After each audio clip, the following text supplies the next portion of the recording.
Welcome to Psychology of Pilgrimage. I'm your host, Heather Warfield. I'm a professor, author, Fulbright scholar, and series editor of the book series Pilgrimage Studies, published by Peter Lang. My scholarship is aimed at understanding why people go on pilgrimages, the interactions they have at pilgrimage sites, both with the site itself as well as with other pilgrims and local hosts. And I'm also interested in how people make meaning of their pilgrimages, the intersection of pilgrimages with individual and collective memory, and the mental health and well-being outcomes that occur. I have focused broadly on the thematic similarities across pilgrimage experiences. This podcast is an extension of this interest. I will be exploring pilgrimages in all forms, and the goal is to cultivate a forum for academics, independent scholars, and pilgrims to consider the topic through the lens of tolerance and our shared humanity. We will cover the gamut of pilgrimages, from historically religious journeys, such as the Hajj, to pilgrimages to ancestral homelands, and to battlefields, which has been a particular focus of mine for the past few years. 2025 is a big year for pilgrimage in many religious traditions, as well as for new tourist initiatives in many countries. For our first episode of Psychology of Pilgrimage, I am joined by Kathryn Hurlock, whose forthcoming book, Holy Places: How Pilgrimage Changed the World, captures the essence of the rise in pilgrimages globally. Kathryn is the former head of the History Research Center and reader in medieval history at Manchester Metropolitan University. She is the author of Britain, Ireland, and the Crusades, and Medieval Welsh Pilgrimage, amongst others. She has featured on BBC Breakfast and You're Dead to Me, as well as in The Independent. In this episode, Kathryn and I discuss how modern pilgrims often overlook the historical complexities of pilgrimages. We also talk about how historical pilgrimage sites and rituals have evolved over time, reflecting changes in society and culture. We delve into how commercialization of pilgrimage sites can coexist with their spiritual significance. And we also explore the concept of healing as a primary motivation for many pilgrims, particularly to places such as holy wells. Lastly, we look at the rise of social media and how this influences pilgrims and their experiences at historical and new and emerging pilgrimage sites. We also discuss the future of pilgrimage studies. I invite you to listen along to our conversation. It's a real pleasure to be able to talk to you about pilgrimage in general and about your new book, which we're going to delve into a bit here. I'm hoping that you brought a pilgrimage artifact. I would love to hear about it. So part of this focus on a psychological perspective on pilgrimage is focusing on the stories and the narratives that people share about their pilgrimages. And so it would be really lovely to hear about the artifact that you brought to share with us and the story about it. Okay. Well, interestingly, this isn't one that's mentioned more than a little bit in my book, but this is a souvenir cup for St. Winifred's Well, which is the major pilgrimage site in North Wales and the oldest continually visited pilgrimage site in Britain. And you can see on the front of the cup, if I hold it up a little bit, that this is the well building with a cross in front, and that there's a pool where pilgrims would bathe in front of that before they go inside down some steps. And the reason I find this one so interesting is I've been to St. Winifred Well a lot of times. There is a modern gift shop there where you can buy rosaries and statues and postcards. But in the 19th century, this site was known as the Lords of Wales, or in English newspapers, the Lords of England, even though it's in Wales. And it underwent this massive period of commercialisation, and it really made the town grow. It brought thousands of people to this tiny Welsh town.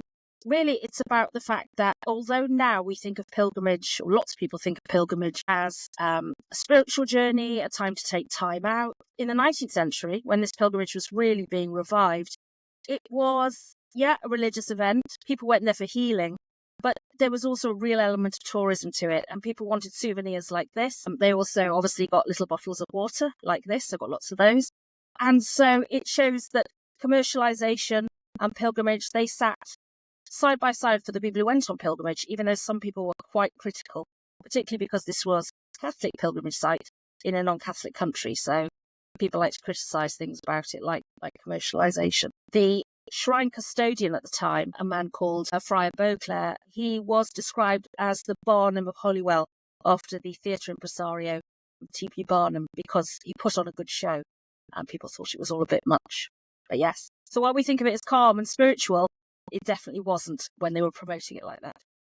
It is an interesting idea, this commercialization that happens alongside pilgrimages, and I suspect that we'll talk a little bit more about that in a few minutes regarding the way that you've addressed this in your book. I'm curious about when people were visiting this well, what were they seeking? What were they motivated by? What were the pilgrims sort of making a trek there to do? Yeah. Overwhelmingly, they were going for healing. There's a fabulous miracle record that starts in the 12th century and goes up pretty much to the present day, where people are going for healing for all kinds of largely physical things, tuberculosis, poor sight, really unspecified illnesses in the terms of the language. So fitting, possession by witches, things like that. That's the main reason to go. But there are other reasons as well. So after the Reformation in the 16th century in this country, Catholics, of course, are not supposed to be going on pilgrimage. It's supposed to be banned, but they do. They go in their thousands, and they do it as a political statement or as a statement of solidarity amongst their community. And you also get people going because it's a community activity and it's a day out. You get some pilgrims who turn up not really intending to be pilgrims, and they write accounts saying, I didn't believe in this stuff, but I went along because it's a pretty building. And the next thing you know, I found myself bathing and I've been cured. And so some people convert and some look for other explanations. So yeah, overwhelmingly for healing, but because there are thousands and thousands of accounts and records, this covers quite a myriad of things. Were these healings verified by outside sources, or are we relying solely on pilgrims' accounts of their healing? Well, it's pretty much all pilgrim accounts. So the medieval things and the early modern, you wouldn't expect there to be any sort of attempt to verify because people believed as is. When you get to the 19th century, when they start to report them, particularly this is the last decade of the 19th century, they're reporting these miracle cures in the press, particularly internationally, American papers, British papers, even New Zealand, Australia. Obviously, they sensationalize them because that's what the press wants to do.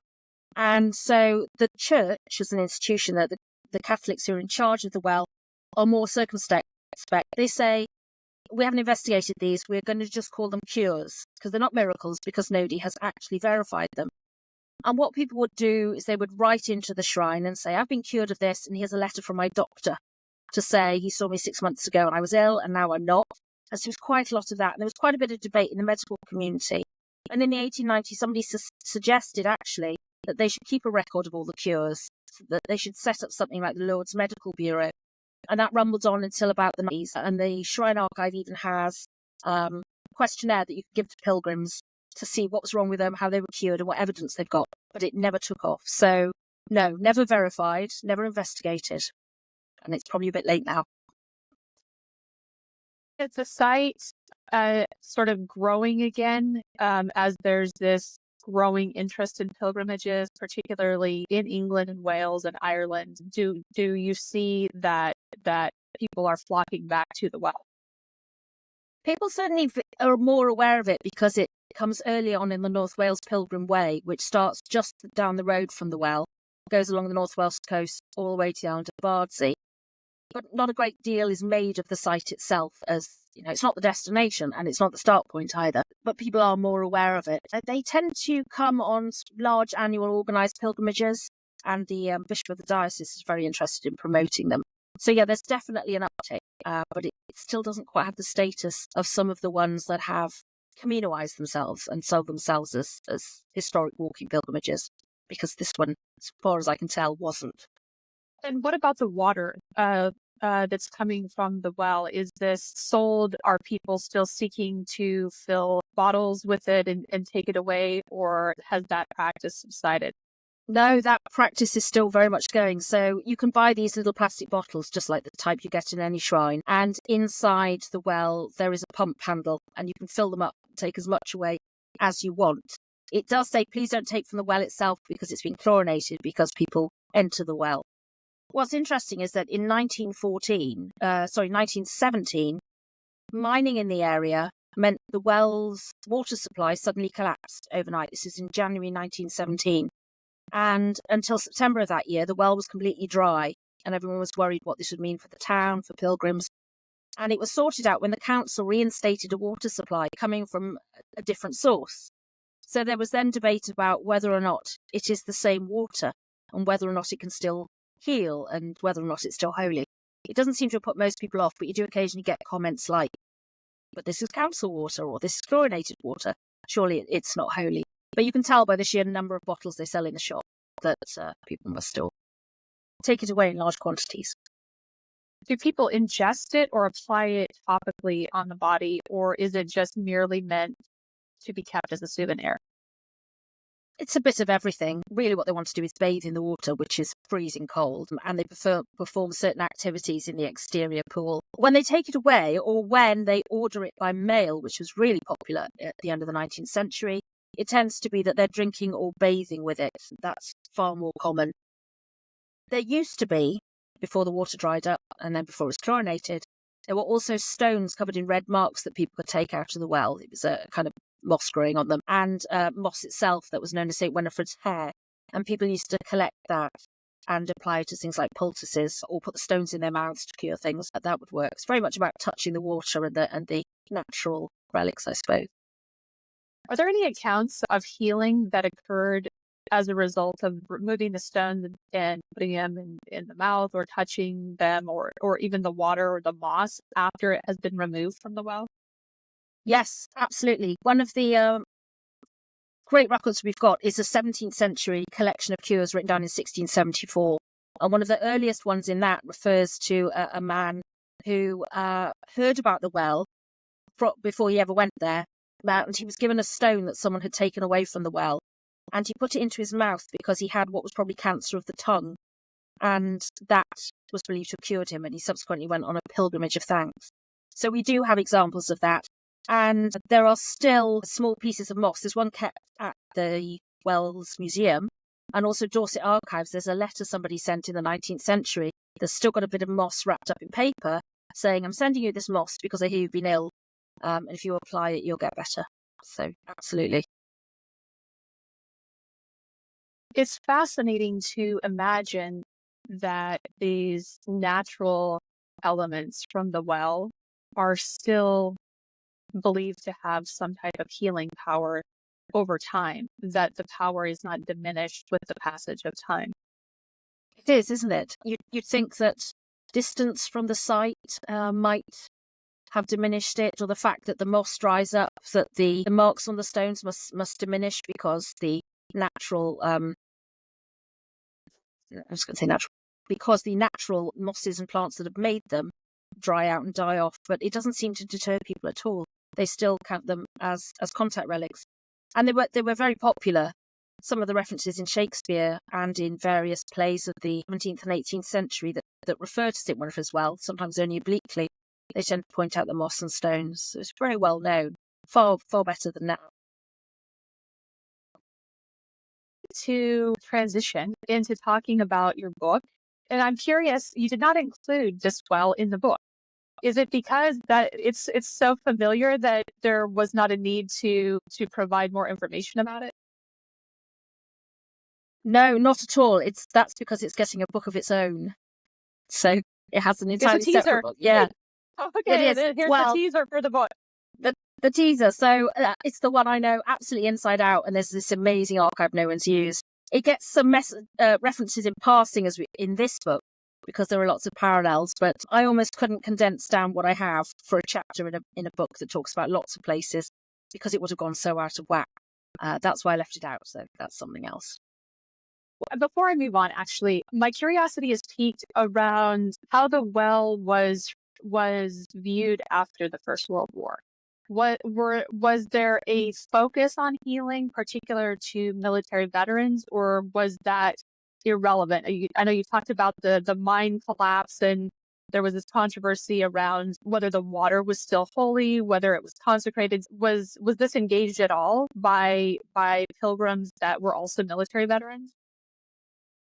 There are very few. I obviously, I'm interested in this area anyway, so I did track to see how many veterans I could find. And there isn't really a noticeable uptick. We're talking maybe 3 after the First World War, whereas I only had 1 before. So it isn't particularly obvious. It's not sought as a healing centre. And although the number of pilgrimages goes up in the 20s and 30s, that's true to sites all across Britain. There's a great revival. It doesn't seem to be driven by that, as far as I can tell.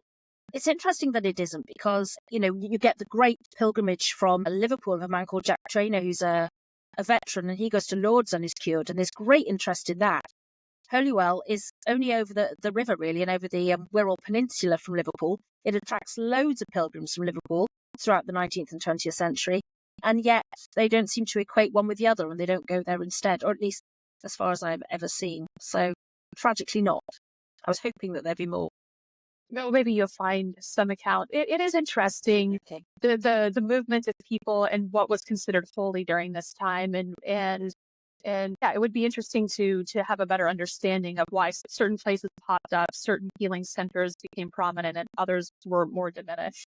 Yes, absolutely. I'd like to look really about what's going on with veterans and serving personnel, really, between about 1900 and 1960-ish, to see what's going on, where they go during wartime, where they go for healing, and why. Because some places are, certainly more popular than others, but not necessarily for the reasons you might expect. So after the Second World War, there are big veteran pilgrimages, or at least they're linked to war, involving veterans, to Walsingham, which isn't a healing site. So they're driven by quite different things. Let's get into the book. Your new book is called Holy Places: How Pilgrimage Changed the World. It is being published soon, in the next The start of March. March. Yep. Okay, that's what I thought. Congratulations. This is quite an undertaking. And you've selected really interesting sites to profile in the book. And I am really interested to hear sort of an overview of the book, how this book came into being, what your thought process was. I mean, certainly 2025 is a big year for pilgrimage. Yes, and so it's quite timely. And I'm assuming that factored into the decision to write the book at this point. So without further ado, tell us all about it. Okay, so what I wanted to do by writing essentially a global history of pilgrimage through particular sites was to show how varied pilgrimage is, and to show the impact it's had. A lot of the discussions that academics have, but also members of the public, is about their own personal experience of pilgrimage. I went on pilgrimage. It was a cleansing experience. It's done wonders for my mental health. I found community. I found spirituality. Pilgrimage, of course, though, involves the movement of millions of people every year. Going back in time, obviously fewer than that. Sometimes they might only be going a few miles down the road. Sometimes they're crossing continents. Sometimes they're sick and disabled, or they're traveling through storms, or there's no infrastructure. And so it has a huge impact on the places they pass through, the places they're going to, and on the people that need to cater to them, whether that's transport companies from the caravans of camels going across the desert down to Mecca, or whether it's the railways of 19th century France.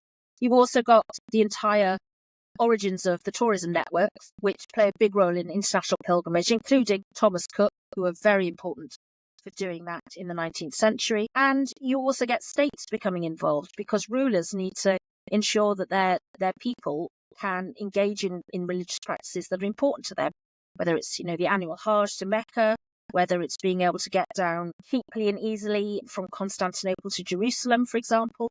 They're very concerned to do these things. The flip side that I thought was interesting is the impact that can have. So the movement of all these people might, for example, spread disease.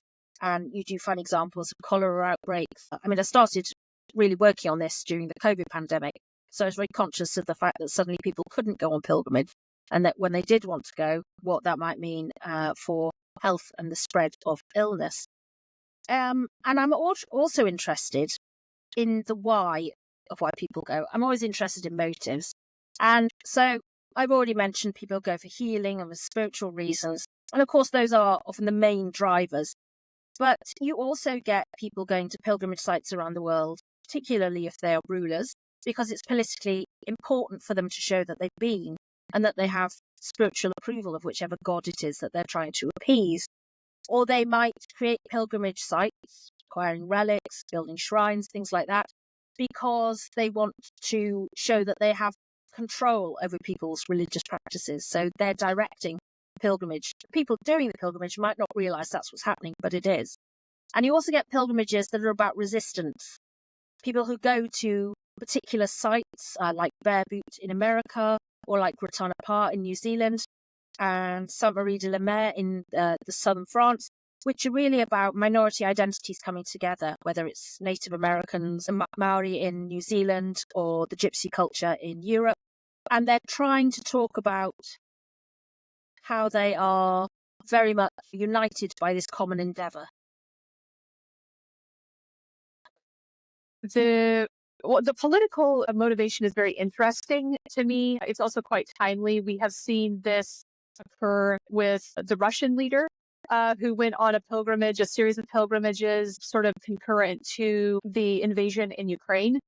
And so that is interesting. I mean, this is a very timely example of how political power is shored up and reinforced, and also political aims are set forth during the pilgrimage. And so I'd like to hear more about that element. And then I'd also like to hear more about the act of resistance, where pilgrimages are undertaken as sort of a political, social, relational resistance.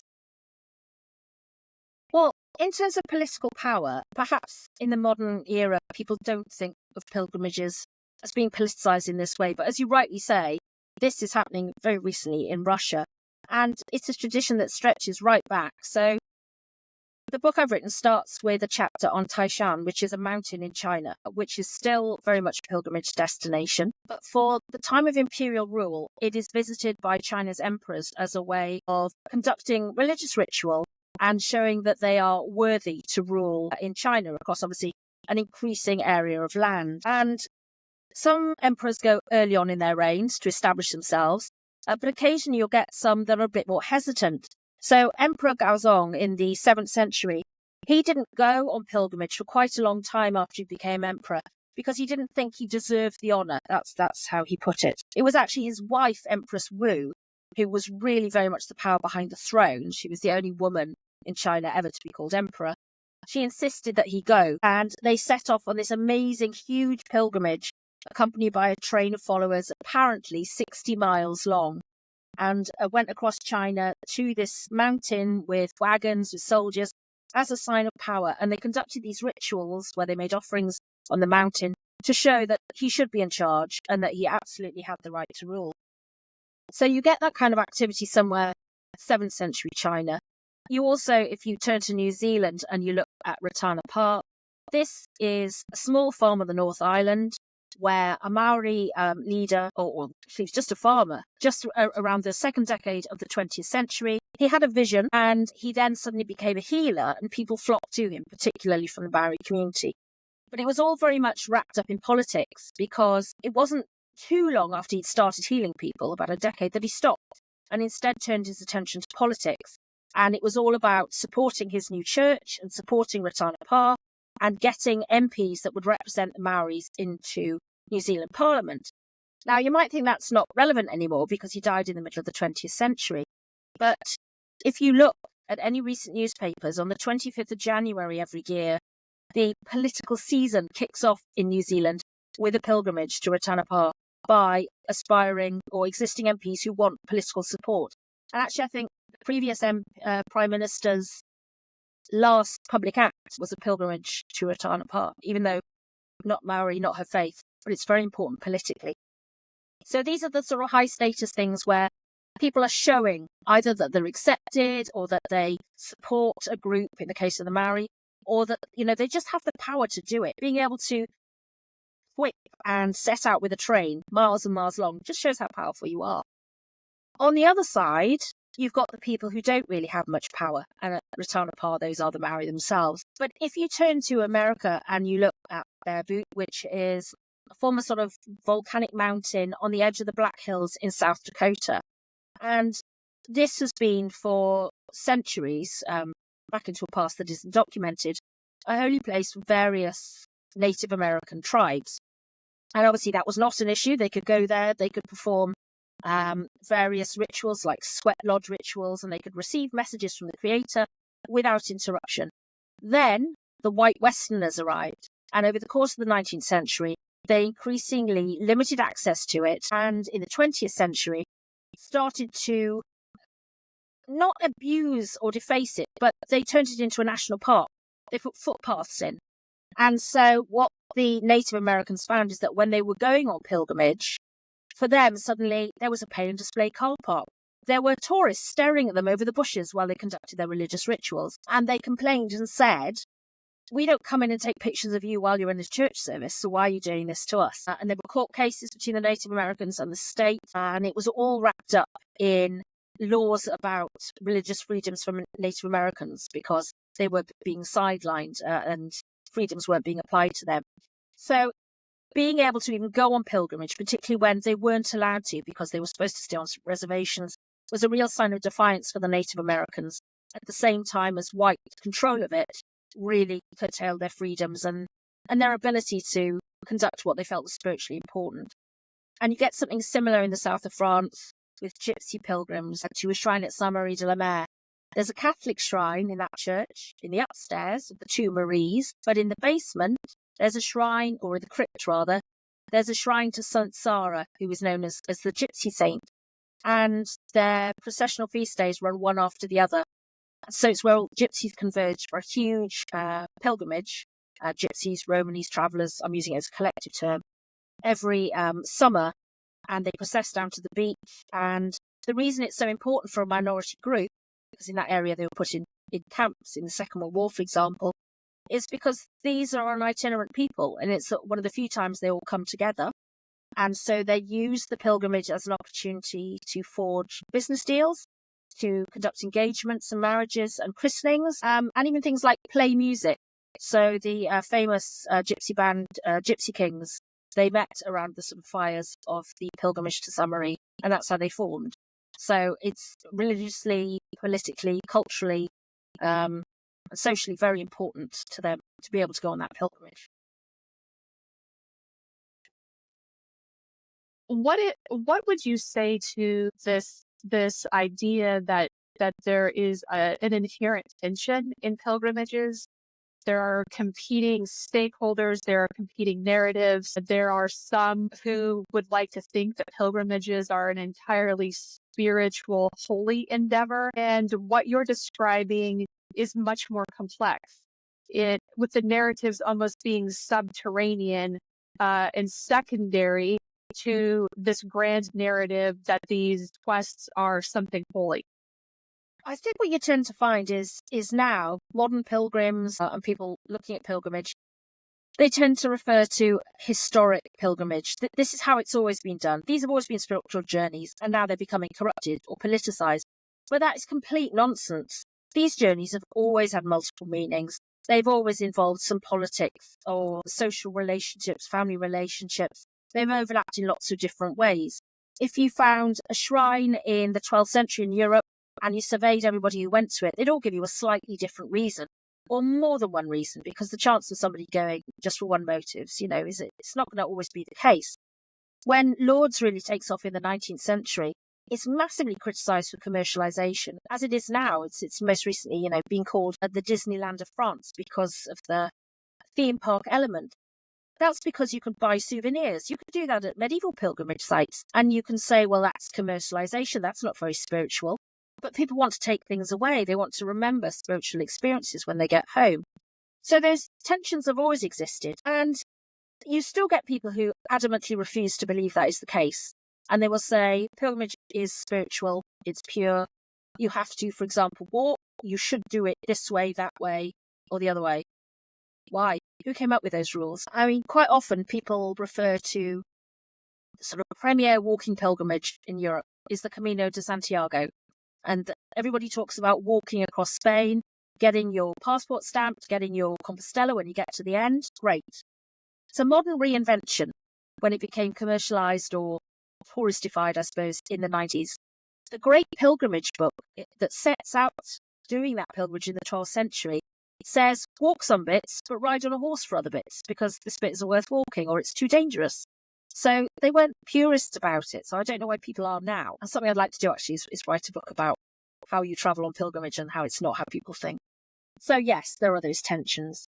And when you get to places where the pilgrims who turn up are poor or sick or undesirable in some way, you do get some tension. Some places welcome it. You are supposed to offer hospitality to the pilgrims. It's part of your religious duty and people love doing it. They polish shoes at the roadside or produce food. Sainte-Marie-de-la-Mer in southern France, when the gypsy pilgrims come, a lot of the locals shut down their bars and shops and leave for the duration because they think there'll be crime and there'll be problems. So it seems to depend on social, cultural and religious background. Some welcome it as an opportunity and others see it as a real. There is definitely an inherent tension between local people who are hosts or business owners or who live in these areas and the pilgrims that flock to their homes. Yes, absolutely. There is obviously the Camino de Santiago across Spain. They've developed that an awful lot, but there are still some areas where it's a bit harder to say find accommodation or something to eat because some areas haven't benefited financially in the same way. And there's a bit of resentment there about that. How did you become interested in pilgrimages? Well, I started out as a historian of the Crusades about 20 odd years ago. And what really interests me is the motivation of why people do it and the effect it has on them back at home. So I wasn't necessarily interested in the politics of the Holy Land, the various battles and how all that works. I was interested in the Crusaders and what it meant to them. And so the sort of logical extension of that, because it's an armed pilgrimage, was looking at pilgrims and the same sort of things that influenced them and the impact it had at home. So I was working on medieval Welsh pilgrimage, and so that developed into a discussion or a book on St Winifred's Well in Wales. But the more I looked at it, the more I sort of assumed that a lot of the modern things had been done. So the book on St Winifred's Well covers from the Middle Ages to the present day. And when I was doing the background research, I got to the modern stuff and thought, right, there'll be plenty of material for modern. So I'll just do the background research and then I can go and look in the archive. And the thing is, there wasn't. There are loads of works on contemporary experiences of pilgrimage, anthropology of pilgrimage, psychology of pilgrimage, all these sorts of things. But actually, if you're trying to understand the history of pilgrimage, say between 1900 and 1950, it's really piecemeal. And there's so much evidence. So having started off 20 years ago as a medievalist, concentrating on Wales and crusading, I fell down the rabbit hole of just, why is nobody looking at all this stuff? It's amazing and there's so much of it. And so that's what got me into pilgrimage. And yeah, I can just think of so many different things to do now. There are so many rabbit holes. It's never ending, isn't it? I know. I find this, I become very hyper fixated on one area and then discover something in a rabbit hole that just leads one to another. Yeah. And I suppose this is also how your interest in returning soldiers and returning veterans kind of bumped into the interest in pilgrimage, or how did that happen? Yes, well, again, that started off medieval. And I'd like to say there was a really neat sort of academic reason for me to do this. But essentially, some people in my department were doing a conference on medieval war trauma. And they said, we can't find anyone who does it for the Middle Ages. And they went, no, there isn't anyone. And sort of, that was that.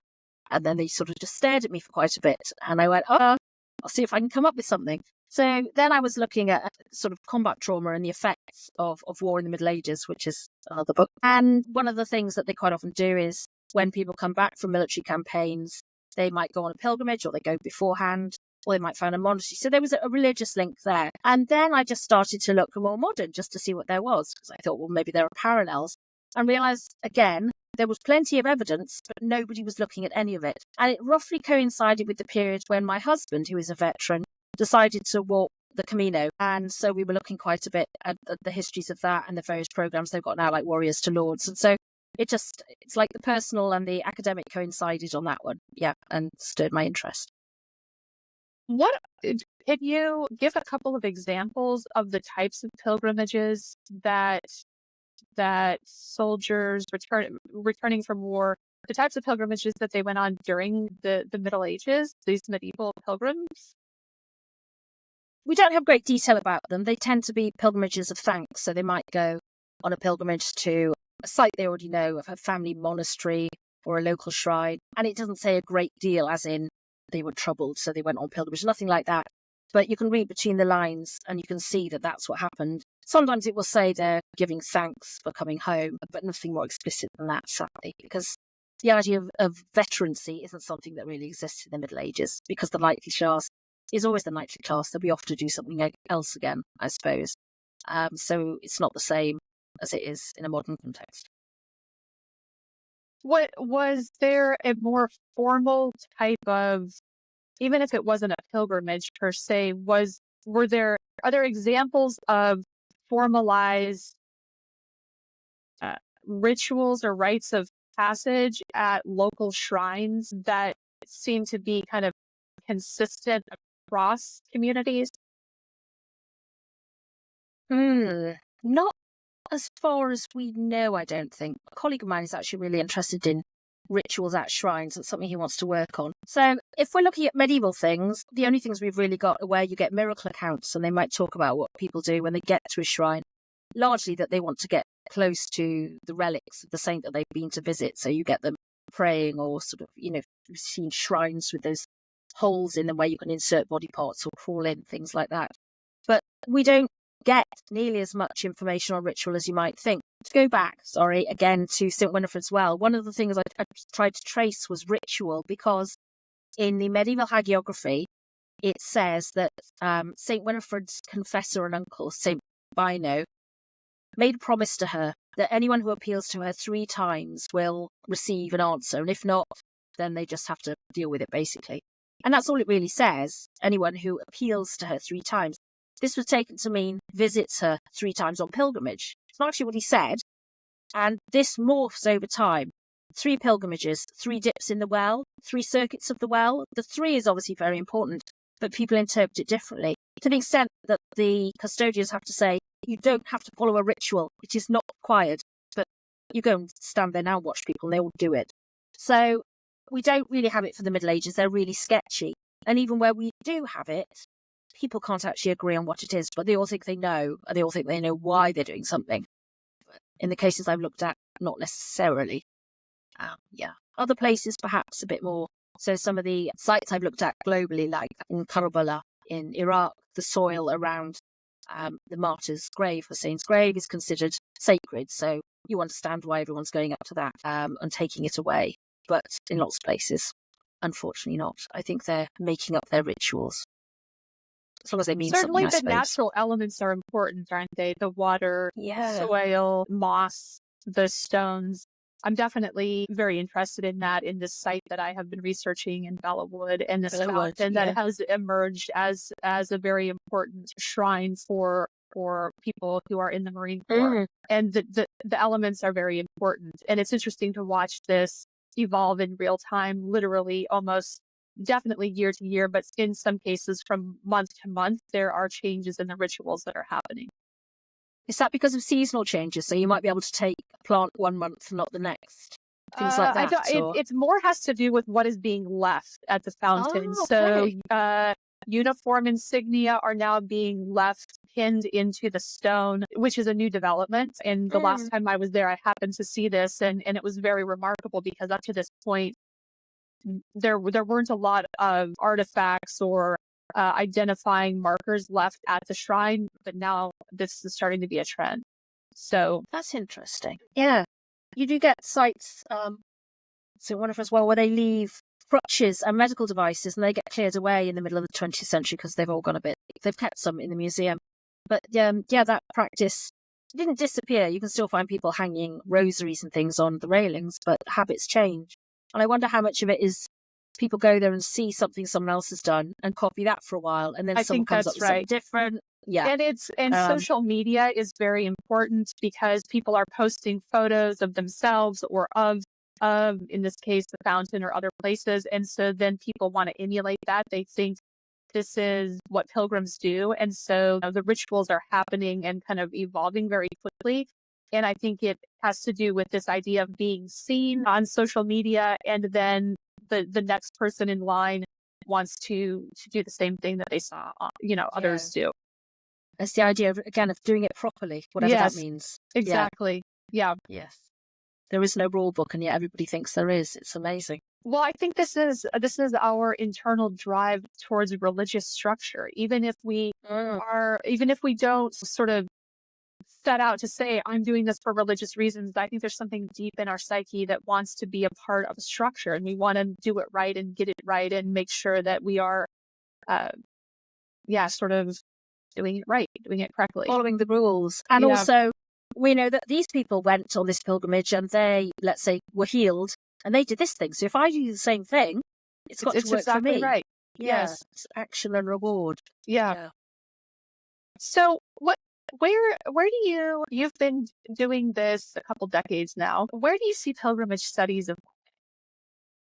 Everywhere and anywhere, if I have my way. That's probably the answer. I think that there is an increasing effort to look at non-traditional pilgrimage. I mean, we've seen this for quite a while, things like dark pilgrimage, secular pilgrimage, political pilgrimage. And there's still a tension there about whether or not those things really are pilgrimage. Because, I mean, any long-distance walk nowadays seems to be badged a pilgrimage, even if it has no spiritual underpinning at all. So I think there'll be more investigation there. I mean, I cover that in one of the chapters in my book that looks at pilgrimage in Buenos Aires, where there is no shrine. It focuses on Eva Perón. So I think there'll be more there. I think there will be a greater interest on war because of the age in which we're living, and because of the great work you're doing. So that will flag that up very nicely. And as you know, pilgrimage and war is something that more people than you think are interested in on the fringes. And I'd like to think that there will be greater consideration of how pilgrimage is done, whether it's at the shrine or how you get there. Because particularly going into the public sphere, because obviously you can do the academic stuff and how many people will actually access that. But certainly more of a public conversation about what do you mean how you do pilgrimage? What do you mean that's cheating? How is it cheating? So I'd like to engage with those sorts of questions more and why people think that's the case and get so het up about it when they see somebody getting off a bus having done the pilgrimage. Perfectly valid way of doing it. You're probably privy also to Facebook groups, forums, communities that form around pilgrimage. And for many people, it really does seem that the pilgrimage itself is a new type of religion that has rules and regulations and how to get it right. You know, in the case of the Camino, it's fascinating to see conversations around which walking sticks are right and was the socks and the minutia. And it's an indicator, I think, that this is maybe its own religion where there are different ranks and, people who are repeat pilgrims have a higher status in the group and can offer kind of this wisdom to other people. So this is very interesting. It is, isn't it? And they create their own community. And quite often when they've been on pilgrimage, they come back and link up again. And yes, it seems to create its own separate thing, doesn't it? It's quite extraordinary. I wonder if you mapped that, whether it would be primarily people who were sort of modern secular spiritual pilgrims, whether it happens more for them and less for, let's say, groups of Catholic pilgrims who already have that religious culture. I wonder if there's a difference. I think so. I think when we look at this continuum that Noga Collins Schreiner talked about with this secular and sacred continuum, in many ways there's an arc happening where the secular pilgrims are sort of bouncing back around to being quite fundamental in how they view pilgrimage. So I do think there's that you're is correct that you're asking. It does seem that it is more the secular pilgrims that are kind of taking this on, and in many ways it's completely changing their identity, where the primary identity emerges as that of a pilgrim. I wonder if it's partly that the zeal of the convert. People who take up these things tend to be more extreme about how they do them and why they do them than people who've grown up with them and just don't really give it as much, not as much spiritual thought. It's still important to them, but they don't worry about the minutiae of the socks or the sticks. Yes. Yeah. I think you're right.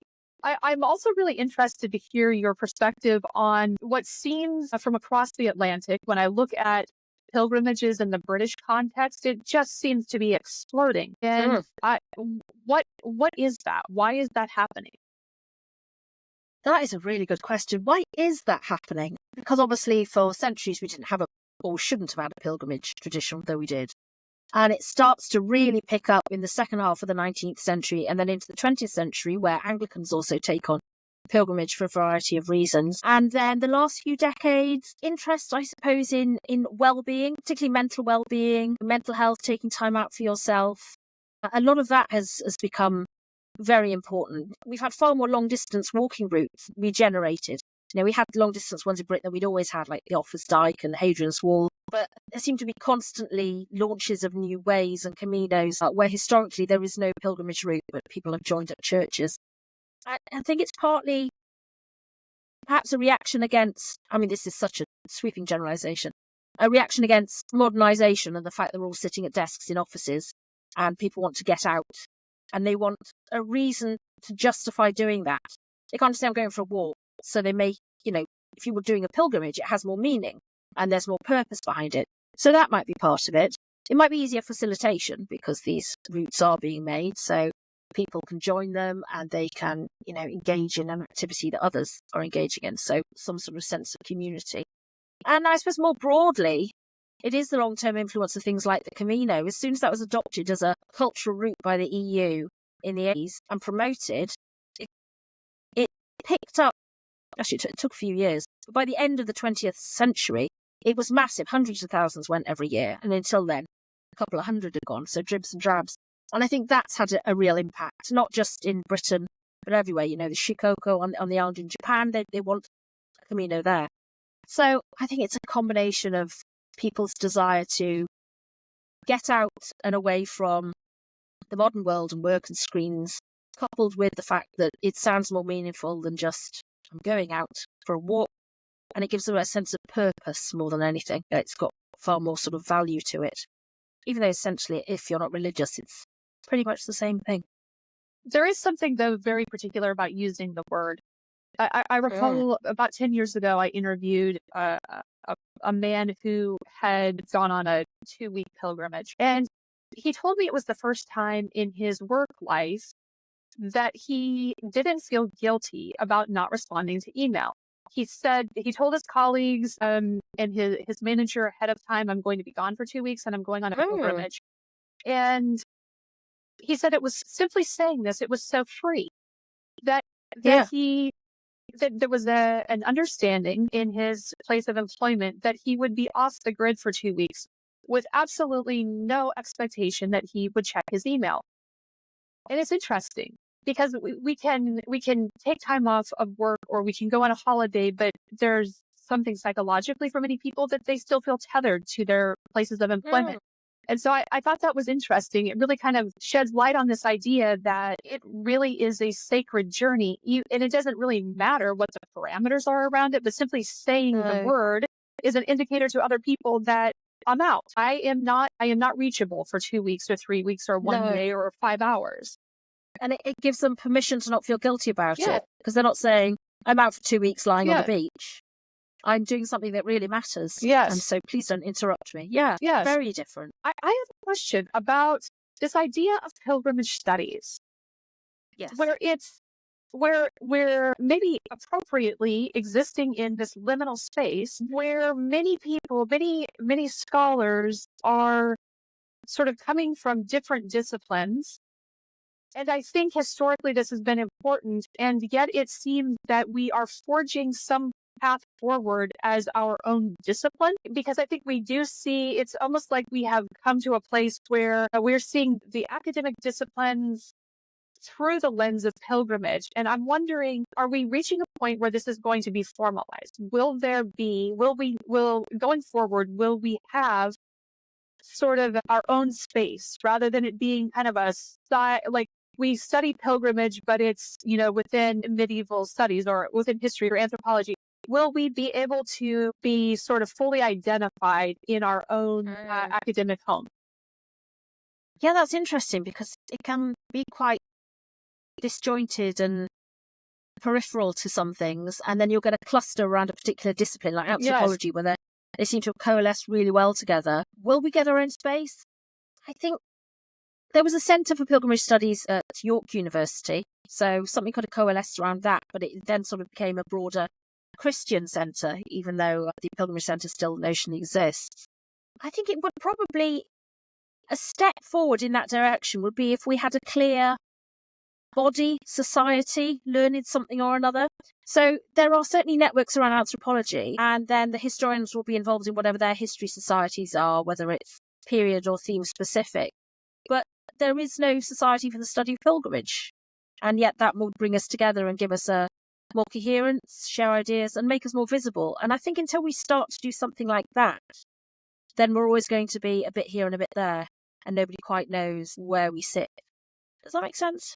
It makes sense, and I am so appreciative of this idea. I think it needs to happen. I think there are so many scholars who really want to focus on all dimensions of pilgrimages, rather than it being a one-off funded project or a PhD and then people move on to something else. I think that we have arrived at a place where this sort of multidisciplinary, interdisciplinary, cross-disciplinary society would be very worthwhile. Yes.